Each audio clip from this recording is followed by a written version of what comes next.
News TV 99 news కి స్వాగతం. Bulletin లో ముందుగా హెడ్లైన్స్.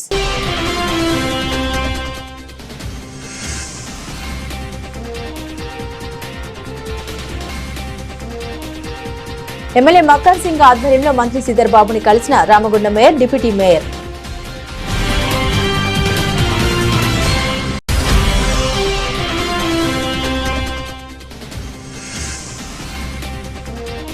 బార్ అసోసియేషన్ ఆధ్వర్యంలో విధులు బహిష్కరించిన లాయర్లు.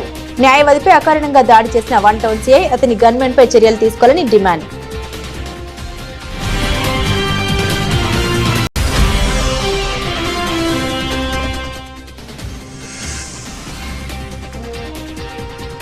సిపిఐ అభినందన సభలో కార్పొరేటర్ సూర్యకు సన్మానం. 41వ డివిజన్ ప్రజలు అభినందనీయులన్న సిపిఐ నాయకులు.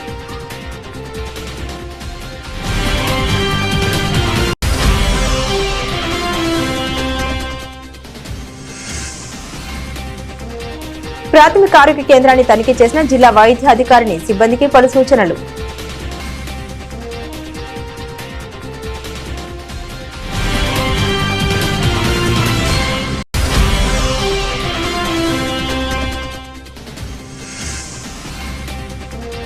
తంగలపల్లిలో లీక్ అయిన మిషన్ భద్రత పైప్ లైన్లు, గంటపాటు వృధా అయిన నీళ్లు.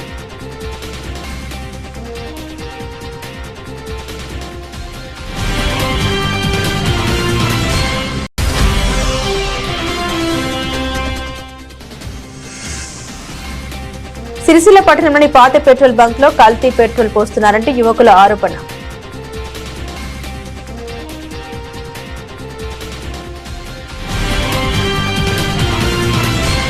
రామగుండం శాసనసభలో మక్కన్ సింగ్ రాజ్ ఠాకూర్ ఆధ్వర్యంలో రాష్ట్ర ఐటీ శాఖ మంత్రి దుద్దుల శ్రీధర్ బాబు గారిని తన ఛాంబర్ లో మర్యాదపూర్వకంగా కలిసిన రామగుండం మేయర్ మహంకాళి స్వామి, డిప్యూటీ మేయర్ ఎల్లయ్య, పార్టీ అధ్యక్షుడు బొంతల రాజేష్, కార్పొరేటర్లు ముస్తఫా, రమేష్, సతీష్, సాంబమూర్తి, శ్రీనివాస్, కిరణ్ తదితరులు పాల్గొన్నారు.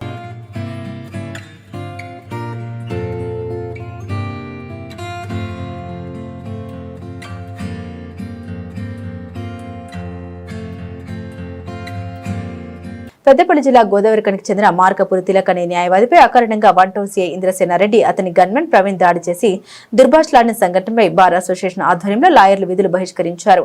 ఈ నెల 10న రాత్రి స్థానిక ఎల్బీ నగర్ లో అడ్వకేట్ తిలక్ ను పోలీసులు అడ్డుకుని అతని దగ్గర ఉన్న నగదు, సెల్ ఫోన్, బైక్ లాక్కున్నారు. అతని దగ్గర ఉన్న 47,500 నగదును తీసుకున్నారు. అంతేకాకుండా దాడి చేసి దుర్భాషలాడినట్లు తిలక్ పేర్కొన్నారు. ఈ సంఘటనపై పట్టణ బార్ అసోసియేషన్ ప్రతినిధులు గత 4 రోజుల నుండి విధులు బహిష్కరించి నిరసన ప్రదర్శన చేస్తున్నారు. ఈ విషయంలో ఎన్నికల అధికారికి ఫిర్యాదు చేసినప్పటికీ పట్టించుకోవడం లేదని అంటున్నారు. అకారణంగా దాడి చేసిన సిఐ, అతని గన్మెన్ రిటర్నింగ్ అధికారిపై సదరు అడ్వకేట్లు రామగుండం పోలీసులు కమిషనర్ కు ఫిర్యాదు చేశారు. స్పందన లేకపోవడంతో లాయర్లు బుధవారం విధులు బహిష్కరించి కోర్టు ఎదుట నిరసన చేపట్టారు. ఈ రోజు వరకు జరుగుతున్న పరిణామాలన్నీ ప్రజలందరికీ తెలుసు, మీడియాకు తెలుసు, అందరికీ తెలుసు. నిన్న ఇవాళ జరిగిన పరిణామం కొంత ఎలక్ట్రానిక్ మీడియాకు కూడా అందించాలనే ఉద్దేశం భారతదేశం కూడా ఉంటాయి. ఎందుకంటే న్యాయవాదులపైన జరుగుతున్న దాడులు ప్రతిరోజు చూస్తూ ఉన్నాం. కాకపోతే నిన్న నుంచి వాళ్ళ దాకా జరిగిన పరిణామాలు, ఏదైతే న్యాయవాది గోదావరిఖని న్యాయవాది తిలక్ ఉన్నారో దానిపైన జరిగినటువంటి అఘాయిత్యానికి సంబంధించి ఒక ప్రైవేట్ కంప్లైంట్ దాఖలు చేశాం. ఎందుకంటే వాళ్ళకి ఒక 4 రోజులు టైం ఇచ్చాము, పోలీసు వాళ్ళు ఏమైనా చర్య తీసుకుంటారేమో దాడి జరిగిన దాని విషయంలోని. కానీ వాళ్ళు ఏమి చర్య తీసుకోకపోవడం మూలాన మేము ఒక ప్రైవేట్ కంప్లైంట్ వేశాం. అందులో 3 పార్టీ చేశాం, సిఐ గారిని, వారి గన్మెన్ గారిని, అట్లాగే ఆర్ఓ గారిని. ఎందుకు చేశాము అని అంటే, ఏదైతే చట్టం చెబుతుందో ఆ చట్ట ప్రకారం 50,000 ఉండాలి, 50,000 పైబడి ఉండాలి. దాంతోపాటు ఇంక్రిమినేటరీ ఎవిడెన్స్ అంటే కనీసం ఒక బ్యాలెట్ లాంటిదో, లేకపోతే ఒక పాంప్లెట్ లాంటిదో, లేకపోతే ఒక వాళ్ళ పార్టీకి సంబంధించింది ఏదైనా ఒక సింబల్తో సంబంధించిన ప్రచారం చేస్తున్నప్పుడు మాత్రమే డబ్బులు సీజ్ చేయాలి, పట్టుకోవాలి. ఆ చట్టం తెలిసిన తిలక్ గారు చెబుతున్నారు, నా దగ్గర ఒక పాంప్లెట్ లేదు, నేను కేసు నుంచి ఇంటికి పోతున్నా అని చెప్పినా కూడా వినకుండా అతన్ని కొట్టడం, తీసుకెళ్లి ఆర్ఓ దగ్గర ప్రొడ్యూస్ చేయడం, దాని తర్వాత మేము అందరం వెళ్ళడం, ఈ విషయాన్ని వాళ్ళకి ఎక్స్ప్లెయిన్ చేసినా కూడా వినకపోవడం, తర్వాత సిపి గారి దగ్గరికి వెళ్ళడం, సిపి గారి దగ్గరికి వెళ్ళిన తర్వాత వాళ్ళు యాక్షన్ తీసుకుంటామన్నారు, ఇంతవరకు ఏం తీసుకోకపోవడం మూలాన ఇవన్నీ ఏవైతే రూల్స్ని వైలేట్ చేశారో దానికి వాళ్ళకి శిక్ష జరగాలి అని చెప్పి మేము ఒక ప్రైవేట్ కంప్లైంట్ వేయడం జరిగింది. వాళ్ళ 3 పైన నిన్న విచారణ జరిగింది. నిన్న మా స్వామి స్టేట్మెంట్, కొత్త చట్టం ప్రకారం ఖచ్చితంగా ముద్దాయిలు ఎవరైతే ఉన్నారో వాళ్ళకి నోటీస్ పోవాలి. ఆ నోటీస్ ఇవ్వాలన్నా కూడా ముందు ప్రైమా ఫేస్ కేసు ఎస్టాబ్లిష్ చేయాలి. కాబట్టి ఉన్న వీడియో రికార్డ్స్ పెన్ డ్రైవ్ ద్వారా కోర్టులో పెట్టాము. మా తిలక్ యొక్క ఎవిడెన్స్ కూడా రికార్డ్ చేసిన కోర్టు సాటిస్ఫై అయ్యి ఈరోజు ఆ 3కి నోటీసులతో పాటు వాళ్ళ ఎక్స్ప్లెనేషన్ కూడా కాల్ఫర్ చేయడం జరిగింది. ఎల్లుండికే కేసు పెట్టారు. ఈలోపు ఆ 3 ముద్దాయిలకు కూడా నోటీస్ సర్వ్ చేపిస్తాము. దాని మూలాన ఏంది అంటే కనీసం ప్రజలకి ఓహో పోలీసు వాళ్ళని ప్రభుత్వాన్ని కానీ పోలీసు వాళ్ళని కానీ ఎవరైతే చట్ట వ్యతిరేకమైన కార్యకలాపాలు చేస్తారో వాళ్ళపైన చర్య తీసుకోవడానికి మనకంటూ ఒక హక్కు ఉంది, మనకంటూ ఒక చట్టం ఉంది అని చెప్పడానికి ఉపయోగపడుతుంది. ఒక గుణపాఠం కావాలన్న ఉద్దేశంతో మాత్రమే ఈ కార్యక్రమం చేస్తున్నాం. మాకు ప్రత్యేకించి ఎవరిపైన వ్యతిరేకత లేదు, కానీ చట్ట వ్యతిరేక కార్యకలాపాలు ఎవరు చేసినా వాళ్ళు ఎంతటి వాళ్ళైనా కూడా వాళ్ళపైన చర్య తీసుకోవడానికి గోదావరికని బార్ అసోసియేషన్ కట్టుబడి ఉంటుంది, ఆ ప్రజలకు అండగా ఉంటుంది. అది చూపించడానికి మాత్రమే కేసు వేశాం. ఖచ్చితంగా ఎవరు తప్పు చేశారో వాళ్ళ గుణపాఠం నేర్పాలి అంటే ఖచ్చితంగా ఇమీడియట్గా నోటీసు సర్వ్ చేపిస్తాం. వాళ్ళకి చెప్పించి కోర్టు ఏ డెసిషన్ తీసుకున్నా డెసిషన్ కట్టుబడి ఉంటాం. చట్ట వ్యతిరేకమైన కార్యకలాపాలు 10వ తారీఖు రాత్రి ఉన్నటువంటి ఈ 3 ముద్దాయిలు చేశారు కాబట్టి దానికి వ్యతిరేకంగా మేము కోర్టులో కేసు వేయడం జరిగింది. ప్రజలందరూ కూడా సహకరించవలసిందిగా గోదావరికని బార్ అసోసియేషన్ తరఫున కోరుతా ఉన్నాం. ఎందుకంటే 3 రోజులుగా ఇవాళకి 7 రోజులు న్యాయం యొక్క పరిరక్షణలో న్యాయవాదుల పాత్ర అనేది అమోఘమైంది. మరి నిజంగా గత కొన్ని సంఘటనలు చూసుకుంటా ఉంటే న్యాయవాదులపై పోలీసుల యొక్క దమనకాండ అనేది చాలా గర్హనీయంగా ఉంది.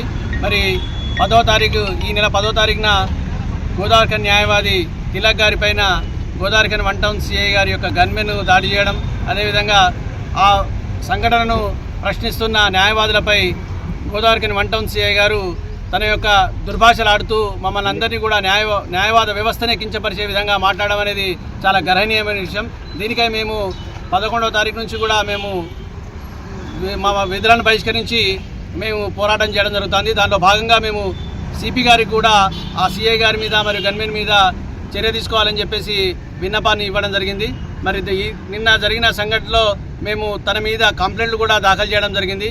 నిజంగా ఇలాంటి వ్యవస్థలో న్యాయాన్ని రక్షించే న్యాయవాదులపైనే దాడులు జరగడం అనేది చాలా గర్హనీయం. మరి న్యాయవాదులంతా కూడా ఈ రాష్ట్రంలో ఉన్న న్యాయవాదులంతా మాకు సంఘీభావాన్ని తెలుస్తూ ఫెడరేషన్ ఆఫ్ బార్ అసోసియేషన్ ఆధ్వర్యంలో మేము కార్యాచరణను కూడా రూపొందించుకున్నాం. కాబట్టి నిజంగా తప్పు చేస్తే శిక్షించాల్సిన బాధ్యత అమలు వరకే పోలీసు వారి యొక్క బాధ్యత, కానీ దాడి చేయడం అనేది చాలా గర్హనీయమైన విషయం. సామాన్య జనాలను కాపాడే న్యాయవాదులపై దాడులా అని చెప్పేసి మేమంతా న్యాయవాద సమాజం కూడేగూస్తూ ఉంది. కాబట్టి ఈ దమనకాండ నిరసిస్తూ మేము గత వారం రోజులుగా మా యొక్క విధులను బహిష్కరిస్తూ శనివారం దాకా ఈ విధులను బహిష్కరించే కార్యక్రమాన్ని చేయడం జరుగుతూ ఉంది. కాబట్టి సిపి గారు కూడా ఆలోచనతో సిఐ గారి మీద చర్య తీసుకోవాల్సిందిగా కోరుతూ అధ్యక్షుల వారిని మాట్లాడాల్సిందిగా కోరుతా ఉన్నాను. నమస్కారం. 10వ తారీఖున కోర్టు విధులు చూసుకొని మా యొక్క న్యాయవాది తన తిరిగి ఇంటికి వెళ్తుండగా సడన్గా సిఐ గారు వచ్చి ఆగండి అని చెప్పేసి ఆపి నీ దగ్గర డబ్బులు చెక్ చేయండి అన్న తర్వాత దాని దగ్గర డబ్బులు చెక్ చేస్తే 47,500 రూపాయలు ఉన్నాయి. నేను అడ్వకేట్ని కేసు డబ్బులు ఇవ్వని చెప్పి నా యొక్క క్లయింట్ డబ్బులు హెచ్ఎంఓపి కాంప్రమైజ్ చేసుకున్న డబ్బులు తీసుకొని వెళ్తున్నానని చెప్పిన తర్వాత నీ దగ్గర ఇప్పుడు డబ్బులు ఎందుకు క్యారీ చేస్తున్నావు అని అడిగాను. అంటే నా క్లయింట్ డబ్బులు అని చెప్పిన తర్వాత కూడా అడ్వకేట్ అని చెప్పంగా కూడా వినకుండా గన్మెన్ ఇష్టం వచ్చినట్టు దాని విషయం మా అడ్వకేట్ అంత ఇన్ఫర్మేషన్ ఇచ్చిండ్రు. మాకు చెప్పకుండా కూడా తన అడ్వకేట్ని అక్కడ ఏదో తప్పు చేసినట్టుగా తీసుకొని municipal hospital RO hand over చేశాను. ఆర్ఓ దగ్గర వచ్చాను. మేము అందరం న్యాయవాదులు అందరం వెళ్ళి ఆర్ఓ గారిని అడిగినాం, సరే ఇది తప్పు, ఏదైనా కూడా 50,000 పైన ఉంటే మీరు తీసుకోవాలి. మరి ఆయన దగ్గర బ్యాలెట్ పేపర్ ఏమైనా దొరికిందా అర్థమని చెప్పినా లేదు. 47,500 దొరికిందంటే సార్ దాన్ని పంచనామా చేయండి సార్, కంప్లైంట్ తీసుకోండి అని చెప్పడం జరిగింది. రిక్వెస్ట్ చేసినప్పటికీ మేము కూడా కంప్లైంట్ ఇస్తాం సార్, ఇట్లా తీసుకొచ్చి కరెక్ట్ కాదని చెప్పేసి రిక్వెస్ట్ చేస్తాం. అంతలో ఒక సిఐ గారు వచ్చారు, 1 టౌన్ సిఐ గారు వస్తే 144 సెక్షన్లో మీరు అంతమంది ఎందుకు వచ్చారు మీరు అడ్వకేట్లు ఏందని. అది ఎంత ర్యాష్గా అంటే ఒక అడ్వకేట్స్ అని చూడక కూడా 144 సెక్షన్ ఇంతమంది ఎందుకు వస్తారు రావద్దు అని నేను రిక్వెస్ట్ చేసాను. లేదు సార్ మా అడ్వకేట్స్ గురించి అంటే అడ్వకేట్స్ అయితే కొమ్ములు ఉంటాయా అని అసలు అగౌరవపరుస్తూ అసలు ఇట్లా మాట్లాడినట్టు అసలు ఒక గవర్నమెంట్ ఆఫీసర్ అయినా అట్లా మాట్లాడకూడదు. అంటే ఉన్నత స్థానంలో ఉన్నాడు అంటే ఇంకా అడ్వకేట్లు అంటే విలువ లేకుండా పోయింది. అడ్వకేట్స్ అంటేనే అసలు ఆయన ఎందుకు వస్తాడో తెలియదు, కొట్టడానికి వస్తాడు. మీరు చూసిన వీడియోస్ అన్నీ ఉన్నాయి క్లియర్గా. ఇది 4వసారి అడ్వకేట్ మీద దాడి చేయడం. ఒకసారి వచ్చి బారిషన్కి వచ్చి అపాలో చెప్పాడు. సరే పోనీ మనం రోజు పొద్దున పోలీసు అడ్వకేట్స్ కలుసుకుంటాం, విధులు నిర్వహించుకుంటాం, మొహమ్మద్ చూసుకుంటాం డైలీ, ఎందుకు లేని వదిలేసాం. మళ్ళీ అడ్వకేట్ అని చెప్పంగా కూడా కొట్టారు. ఇంకా దీనికి మేము ఇది 4వసారి కాబట్టి మా బారిషన్ అందరం జనరల్ బాడీ మీటింగ్ పెట్టుకొని నేను కంపల్సరీ ఇక్కడ నుండి సస్పెండ్ చేయించాలని చెప్పి నిర్ణయించుకున్నాం. ఇంకా తనని మేము ఏ రోజు కూడా తనని ఆయన సస్పెండ్ అయ్యేదాకా కూడా మేము ఆయనను వదిలిపెట్టాము. ఇది మేము ఆప్షన్ కొనసాగిస్తున్నాం ఏ రోజైనా కూడా. కానీ మేము సిపి గారికి కంప్లైంట్ ఇవ్వడం జరిగింది. సిపి గారు 16వ తారీఖు వరకు చూడండి, మేము కంపల్సరీ ఒక సీనియర్ ఆఫీసర్ని అపాయింట్ చేసేసి మేము ఎంక్వైరీ చేయించేసి కంపల్సరీ తగిన చర్య తీసుకుని సిపి గారు మాకు చెప్పడం జరిగింది. పాజిటివ్గానే చెప్పారు సిపి గారు. కానీ మా అడ్వకేట్స్ అందరం కలిసి మేము కంపల్సరీ కంప్లైంట్ అయితే ఫైల్ చేయాలని చెప్పేసి కంప్లైంట్ ఫైల్ చేసేసాం. ప్రైవేట్ కంప్లైంట్ ఫైల్ చేసాం. ఇంద్రసేన రెడ్డి సిఏ గారి మీద, ప్రవీణ్ వాళ్ళ గన్మెన్ మీద, ఆర్ఓ మీద, ఎలక్షన్ ఆఫీసర్ మీద ఫైల్ చేసాం. అది ఈరోజు వాళ్ళకి నోటీస్ ఆర్డర్ అయింది. మేజిస్ట్రేట్ గారు కూడా నోటీస్ ఆర్డర్ అయింది. అది నోటీస్ వెళ్తే చట్టం లీగల్గా ఏ ప్రొసీజర్ చేయాలన్నా చేసుకుంటాం. మేము ఏదని చట్టంలో ఏదైతే ఉందో దాని ప్రకారం మేము నడుచుకుంటున్నాం. మా బాధ్యత మొత్తం కంపల్సరీ ఆయన మీద చర్య తీసుకునేంత వరకు మేము ఈ ఆప్షన్ చేస్తూనే ఉంటాము. మాకు ఎలాంటి ఏమవుతుంది, మాకు ఏంటంటే న్యాయం జరగాలని చూస్తున్నాం. మా యొక్క తిలక్ గారికి న్యాయం జరగాలని కోరుతున్నాం.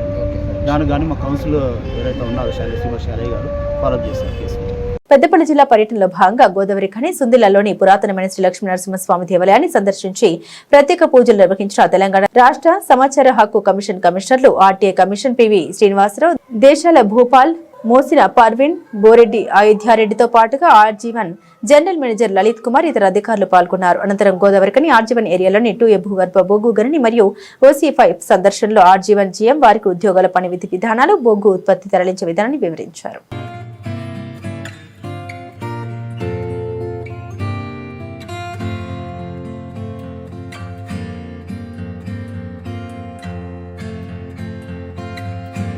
రామగుండం కార్పొరేషన్ 18వ డివిజన్ కార్పొరేటర్ గా భారీ మెజారిటీతో విజయం సాధించిన దేవనపల్లి చక్రపాణి ఆధ్వర్యంలో కాంగ్రెస్ పార్టీ నాయకులు, కార్యకర్తలు స్వర్గీయ మాజీ స్పీకర్ జిల్లా శ్రీపాదరావు భారీ ఎత్తున గజమాల వేసి ఘనంగా నివాళులర్పించారు.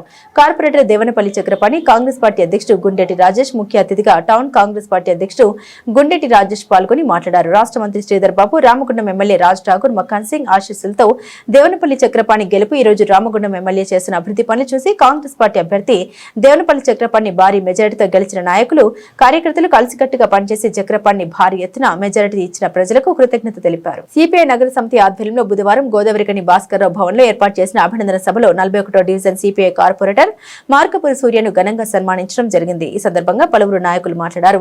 సిపిఐ పార్టీకి రామగుండం మున్సిపల్ కార్పొరేషన్ లో కార్పొరేటర్ గా సూర్యను గెలిపించడం 41వ డివిజన్ ప్రజల అభినందనీయులని వారు పేర్కొన్నారు. డివిజన్ ప్రజల అభివృద్ధి కోసం కృషి చేస్తూ రామగుండం మున్సిపల్ కార్పొరేషన్ పరిధిలోని మిగతా డివిజన్ లో ఉన్న సమస్యల పరిష్కారం కోసం నగరపాలక వర్గంతో మాట్లాడి పరిష్కారం చేస్తూ సిపిఐ పార్టీని బలోపేతం చేయాలని వారు సూచించారు. అనంతరం సూర్యను పార్టీ ప్రజా సంఘాల నాయకులు ఘనంగా సన్మానించారు.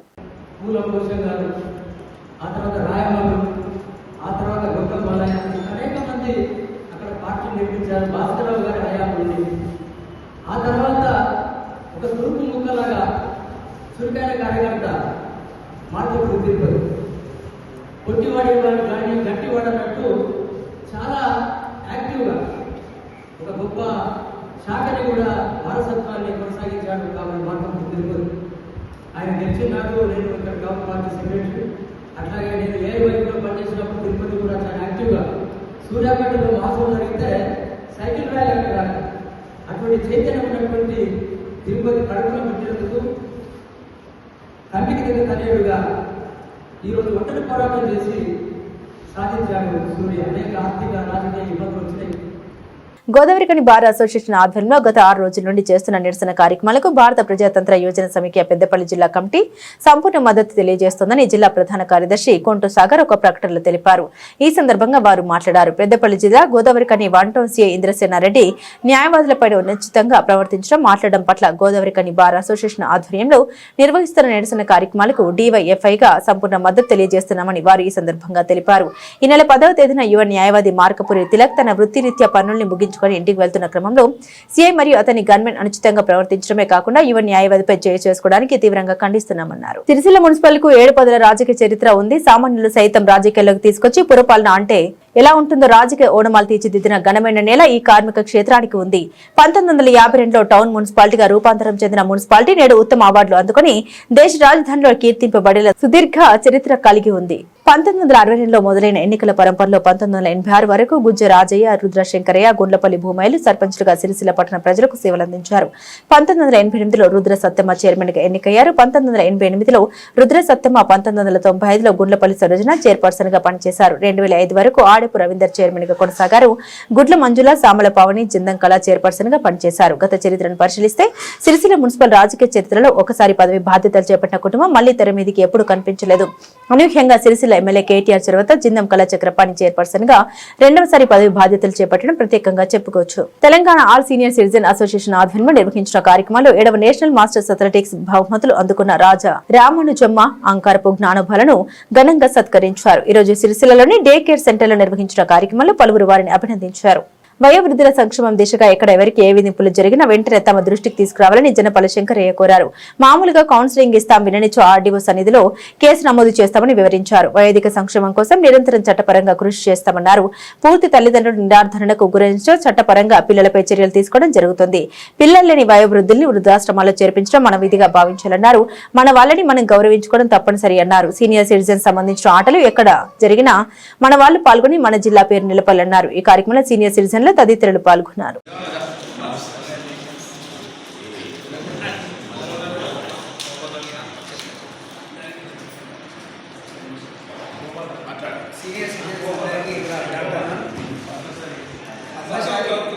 Padmashali officials and professional association తరఫున అంకారపు జ్ఞానోబా గారిని సన్మానించడం రావడం జరిగింది. ఇంత ఈ వయసులో కూడా తను చాలా యాక్టివ్గా ఇలాంటి రాష్ట్ర స్థాయిలో జాతీయ స్థాయిలో ఎన్నో ఆటపోటీల్లో పాల్గొనడం జరిగింది. మా అందరికీ చాలా ఆదర్శవంతమైన జీవితాన్ని వాళ్ళు గడుపుతున్నారు. మీ అందరూ చూస్తుంటే చాలా ఉత్సాహంగా అనిపిస్తూ ఉంది. ఎంతో దూరం నుంచి వచ్చి ఏ ప్రయాసకు వచ్చి మీ అందరూ గ్యాదర్ అయ్యి ఇలా మీలో మీరే సన్మానించుకుంటూ మీ అందరూ ఆనందంగా ఉండడం చాలా హ్యాపీగా అనిపిస్తూ ఉంది. సో మా కోపా తరఫున వచ్చిన సత్కారం జ్ఞానోబా గారు మరిన్ని మెడల్స్ గెలిచి మా యువతకు ఇంకా ఆదర్శంగా ఉండాలని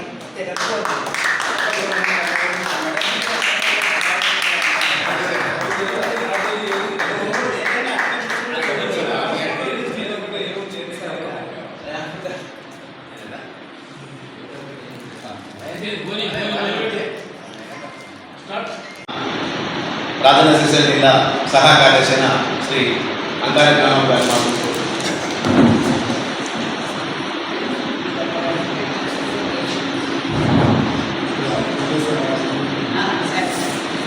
ఆల్ సీనియర్ సిటిజన్స్ అధ్యక్షులు కృష్ణ శాఖ గారు, స్టేట్ ఉపాధ్యక్షులు గారు, స్టేట్ కార్యదర్శులు రామారావు గారు, మన సిరిసిల్ల ప్రెసిడెంట్ గారు, సిరిసిల్ల ఉపాధ్యక్షులు గారు, వరంగల్ అథ్లెటిక్స్ అసోసియేషన్ ప్రెసిడెంట్ ఆపర్చుల గారు,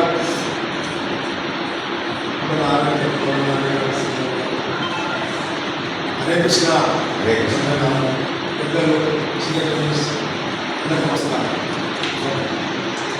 అసలు నేను ఈ అథ్లెటిక్స్ అనేది ఒక 12 సంవత్సరాలు ఒకసారి ఈ మేడంతో పోయిన వరంగల్ 12 సంవత్సరాలు ఈ మళ్ళీ పోలేదు. మొన్న ఆటలు మన గవర్నమెంట్ వాళ్ళు మన సోషల్ వెల్ఫేర్ వాళ్ళు ఏం ఆడిపిస్తే అక్కడ అనౌన్స్ చేసి నేను వెళ్ళిపోతుంటే ఫోన్ చేసింది మేడం అతని అడ్రస్ పంపి నేను డైరెక్ట్ కర్మకు ఫోన్ చేసి అతని పంపించాను. 20 దాన్ని మీరు ప్రభుత్వం ఉండేస్తారు 6 గంటలు స్టార్ట్ చేశారు. నేను బట్టి చూద్దాం ట్రై ఎక్కువ కదా ట్రై చేద్దామని నాకు ఇంకా బాధ డైలీ బాధలు మామూలుగా డైలీ బాధలు చేస్తాను. నేను రన్నింగ్ అసలే చేయలేదు. రేపు రన్నింగ్ పెట్టాను, ఇప్పుడు బాధలు పెట్టాను. 3 రన్నింగ్ ఇచ్చింది. సో 200, 400,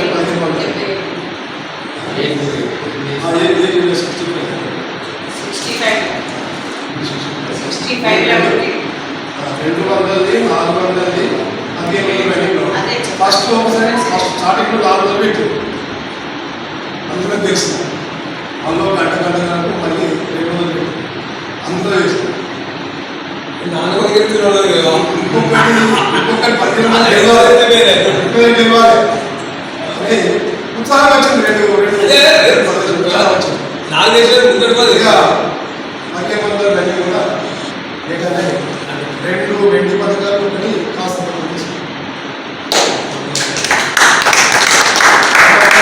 వేరే వాళ్ళు ఫోన్ చేసి మీరు ఎలక్షన్ సెలెక్ట్ అయ్యారు కాబట్టి తప్పకుండా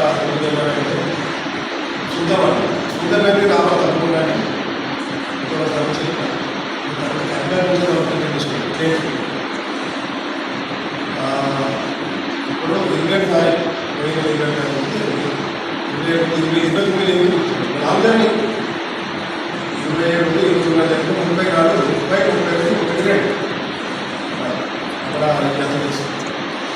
అక్కడ ఇవే మలస్యం 204 మంది అక్కడ రాలేదు. 400 కోట్ల కొత్త వచ్చింది. అక్కడ నాకు 200 బోయిన్పల్లి మండలంలోని కుదురుపాక ప్రాథమిక ఆరోగ్య కేంద్రంను జిల్లా వైద్య ఆరోగ్య శాఖ అధికారి డాక్టర్ రజిత ఆకస్మిక తనిఖీ నిర్వహించారు. ఈ తనిఖీలో వ్యాధి నిరోధక టీకాల నిల్వల్ని పరిశీలించి ఐస్లాండ్ రిఫ్రిజిరేటర్ శీతలీకరణ +2 నుండి +8 వరకు నిర్వహించాలని సూచిస్తూ రికార్డులను పరిశీలించారు. 0 నుండి 5 సంవత్సరాల పిల్లలకు సకాలంలో వ్యాధి నిరోధక టీకాలు వేయాలని జిల్లా వైద్య అధికారిని డాక్టర్ రజిత తెలిపారు. కేంద్ర ఆరోగ్య పథకాలు నిర్దేశించిన లక్ష్యాలు సాధించాలని వైద్య సిబ్బందికి సూచించారు. ఈ కార్యక్రమంలో వ్యాధి నిరోధక టీకాలు అధికారి డాక్టర్ సంపత్ కుమార్, ప్రాథమిక ఆరోగ్య కేంద్ర వైద్యాధికారి డాక్టర్ ప్రియాంక, వైద్య సిబ్బంది పాల్గొన్నారు. తంగలపల్లి మండల కేంద్రంలోని ప్రధాన రహదారిపై mission Bhagiratha pipeline leak అవడంతో నీళ్లు మొత్తం పైకి వచ్చాయి. రహదారి గుండా వెళ్తున్న వాహనదారులు ఆసక్తిగా ఈ నీటి కింద వాహనాలు కడుకోవడం వింతగా కనిపించింది. మిషన్ భగీరథ పైప్ లీక్ అయి నీరు మొత్తం రోడ్డుపై ప్రవహించింది. దాదాపు గంట సేపు వాహనదారులకు రాకపోకలకు ఇబ్బందులు కలిగాయి. మరమ్మతుల నేపథ్యంలో నీటిని విడుదల చేయడంతో పైప్ లీకేజ్ నీరు వృధాగా పోయిందని సంబంధిత అధికారులు వెల్లడించారు. గమనించిన స్థానికులు వెంటనే అధికారులకు సమాచారం అందించడంతో నీటిని నిలిపివేశారు.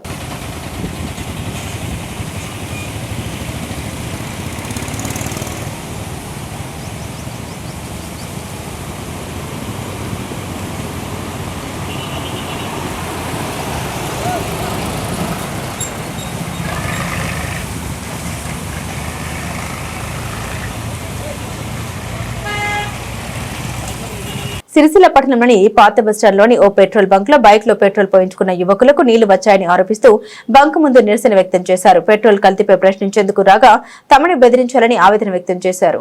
బైక్ లో పెట్రోల్ పోయించుకుని కొద్ది దూరం వెళ్లగానే ఆఫ్ అవడంతో వెంటనే మెకానిక్ సంప్రదించి అడగ్గా పెట్రోల్ లో నీళ్లు వచ్చాయని తెలిపారని యువకులు వెల్లడించారు. ఈ విషయంపై బంకు యాజమాన్యాన్ని ప్రశ్నించగా మీ బైక్ లోని నీళ్లు ఉన్నాయంటూ దురుసుగా జవాబిచ్చారని వెల్లడించారు. వెంటనే సంబంధిత అధికారులు బంకుపై దృష్టి సారించి వినియోగదారులు మోసపోకుండా పెట్రోల్ కల్తీ కాకుండా చూడాలని కోరుతున్నారు. రాజన్న సిరిసిల్ల జిల్లా సిరిసిల్లలోని పాత బస్టాండ్ ఎదురుగా ఉన్న భారత్ పెట్రోల్ బంకులో మేము పెట్రోల్ కొట్టించుకున్నాము. అందులో వాటర్ వచ్చాయి. మేము కొద్ది దూరం పోగానే మా బండి ఆఫ్ అయిపోతే మేము మెకానిక్ దగ్గర వెళ్ళగా అతను పెట్రోల్ తీసి చూపించగా అందులో వాటర్ ఉన్నాయి. మేము తిరిగి వచ్చి మళ్ళీ బంకు యాజమాన్యాన్ని అడగగా వాళ్ళు నిర్లక్ష్యమైన సమాధానం ఇస్తూ మా పెట్రోల్ బంకులో ఎలాంటి ప్రాబ్లం లేదు, మీ బండిలోనే వాటర్ ఉన్నాయని వాళ్ళు నిర్లక్ష్యం సమాధానం చెప్తూ మమ్మల్ని బెదిరించడానికి ప్రయత్నిస్తున్నారు. కావున ప్రజలందరూ కూడా ఈ విషయాన్ని తెలుసుకోవాలని మేము మనవి చేస్తున్నాం. ఎందుకంటే ఈరోజు పెట్రోల్ బంక్లో వాటర్ రావడం వల్ల పెట్రోల్ మనం పోసుకోవడం వల్ల మన ఇంజన్సే ఖరాబ్ అవుతాయి, అలాగే బండికి ప్రాబ్లం వస్తుంది. కాబట్టి ప్రజలు గమనించగలరు. బులెటిన్ ముగించే ముందు హెడ్లైన్స్ మరోసారి.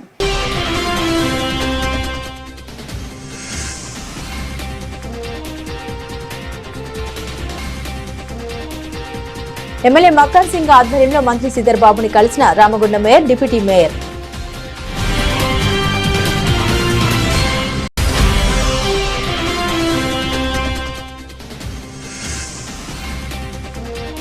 బార్ అసోసియేషన్ ఆధ్వర్యంలో విధులు బహిష్కరించిన లాయర్లు. న్యాయవాదిపై అకారణంగా దాడి చేసిన 1 టౌన్ సిఐ, అతని గన్మెన్ పై చర్యలు తీసుకోవాలని డిమాండ్.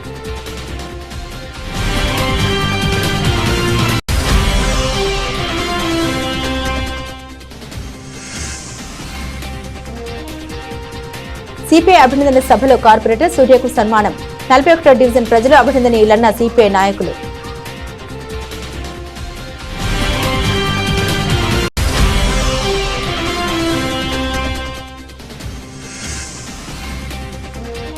ప్రాథమిక ఆరోగ్య కేంద్రాన్ని తనిఖీ చేసిన జిల్లా వైద్య అధికారిని, సిబ్బందికి పలు సూచనలు.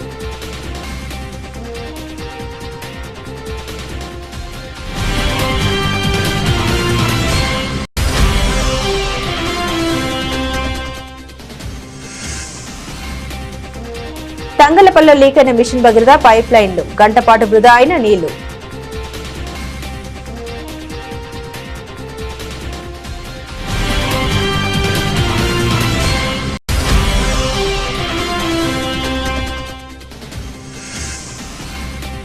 సిరిసిల్ల పట్టణంలోని పాత పెట్రోల్ బంక్ లో కల్తీ పెట్రోల్ పోస్తున్నారంటే యువకుల ఆరోపణ.